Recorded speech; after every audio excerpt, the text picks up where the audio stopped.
Retirement ഇവിടെ UK പോലുള്ള രാജ്യങ്ങളിൽ വന്നതിന് ശേഷം ഞാൻ കാണുന്ന കാഴ്ചപ്പാട് മാറി. പണ്ട് റിട്ടയർമെന്റ് എന്ന് പറയുമ്പോൾ നാട്ടിൽ ഒരു ചാരുകസേരയിൽ ഇരിക്കുന്ന അപ്പച്ചനെയാണ് എനിക്ക് ഓർമ്മ വരുന്നത്. ഇന്നിപ്പോൾ ഞാൻ അങ്ങനെയല്ല ചിന്തിക്കുന്നത്. ഒരു 50 എന്നൊക്കെ പറയുമ്പോൾ യു ആർ ഫൈൻ. അപ്പോൾ നമ്മൾ ഫിറ്റ്നസ് ഒക്കെ മെയിൻറ്റെയിൻ ചെയ്യുകയാണെങ്കിൽ പിന്നെ അങ്ങോട്ടുള്ള ഒരു 10 വർഷം മിനിമം നമ്മൾ ചത്തുപോവാതിരുന്നാൽ ജീവനോടെ ഇരിക്കുകയാണെങ്കിൽ you can have A blast എന്ന് പറയുന്ന ഒരു സംഭവം. പക്ഷെ 50 വയസ്സിൽ റിട്ടയർ ആവില്ലല്ലോ.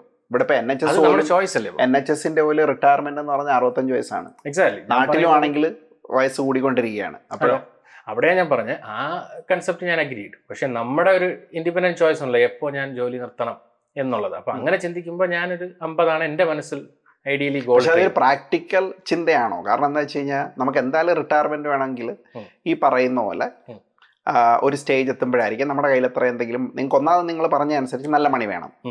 അപ്പോൾ രണ്ടാമത് നമുക്ക് അത്രയും മണി വേണമെങ്കിൽ ഒരു കാലഘട്ടം വരെ വ്യക്തമായിട്ട്